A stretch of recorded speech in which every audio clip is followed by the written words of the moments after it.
चालू व्हिडिओ चालू आहे. AC input connected to AC input. त्याला काय म्हणतात रे? इनपुटच येतो काय नाही ते शोध. पॉझिटिव्ह निगेटिव्ह दोन असतात रे. हे पण इनपुटच झाला. इकडचं निगेटिव्ह आहे, निगेटिव्हला वायर पूर्ण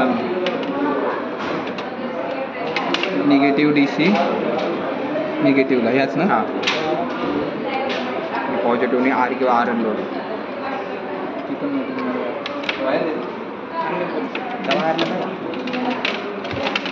आर लोडला जो करायचा असेल तेव्हा इथे लावायचं. RN लोड करायचं असेल तर इथे लावायचं. आता आपण R लोड करतोय, पॉझिटिव्हला दिला. आता एक मेजर करायचं इनपुट व्होल्टेज. इनपुट व्होल्टेजसाठी मल्टीमीटर घेतला. हां AC वरती ठेवायचा. अरे काढती AC वरती ठेवायचा.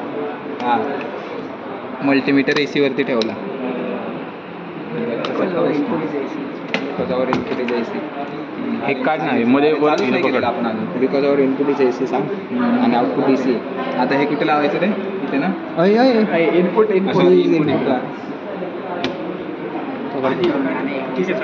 कुठं लावलेस? कुठं लावले? खाली चालतं. इनपुट आहे ना हे दोन्ही पण चालतं. खाली वर खालचंच वरती दिलंय. दोन्हीपैकी कुठल्याही एका पेअरला लावायचं. व्होल्टेज आलं आपलं इनपुट व्होल्टेज 22. हां ठीक आहे चालेल. 22 आलं इनपुट व्होल्टेज. ते काढलं. तो कसं करायचं? CRO कनेक्ट करते. हां, CRO कनेक्ट करायचा. CROचा ग्राउंड दिला इथल्या ग्राउंडला. इनपुट दिलं या. काय आता करायचं ऑटो सेट.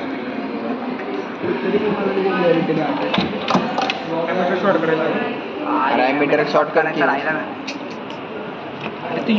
सर्व नीट काढ ना तू. ॲमीटर शॉर्ट केला ना. अरे पण ते दिसत नाही. कसा शॉर्ट केला ॲमीटर? मग ते तू दाखवलंच नाही व्हिडिओ मध्ये. That was the plot of the video. Pause तर करा. नाही राहू दे. चलो ठीक आहे. ॲमीटर शॉर्ट केला. आता याची पोझिशन चेंज करायची. इकडून आहे बघ, हाफ कंट्रोल आहे. हे काय करायचं असतं? हे फक्त वॅरी करायचं. हे वॅरी करायचं. आता याची एक व्हॅल्यू आपण सेट केली. ती छोटी ऑटो सेट मार. हां, ही वेव आली. याच्यावरून फायरिंग अँगल मेजर करायचा.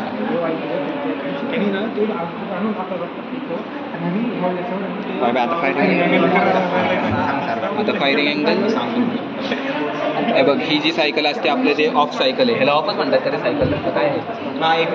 हां, ही जी एक पल्स आहे खालची, म्हणजे तिथे आपण फायरिंग अँगल मेजर करतो. आता ही एक डिव्हिजन असते 18 डिग्रीची. तर इथपासून तर ह्या दुसऱ्या पल्सच्या स्टार्टिंगपर्यंत मेजर करायचे. किती लाईन्स आहेत त्याचे समज किती लाईन्स आहेत इथून का? हां, 1 2 3 4 5 6 7 8 9 9 10च्या आसपास. कशा आल्या?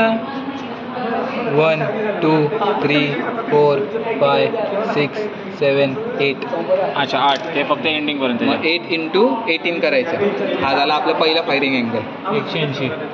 आणि नाही त्याच्या खाली थोडं 8 × 18 156च्या आसपास. ते काहीच बघू. हां, मग त्याच्यानंतर परत हा नॉब वॅरी करायचा.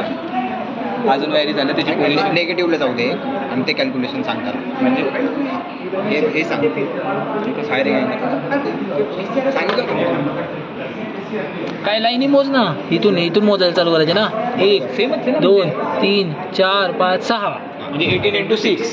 मग निगेटिव्हचं काय तर 120 110च्या आसपास. कन्फ्युज चालू होता ना मला. हां, मोस्टली त्याला फायरिंग अँगल. चला आता RMS घे पडतं. नाही RMS नको मोजायला. मोस्टली कधी पण ॲक्सिसवरती आणून मोजायचं, म्हणजे नाही का एक एक पॉईंट घ्यायला. झालं मग एवढंच प्रॅक्टिकल आहे रे.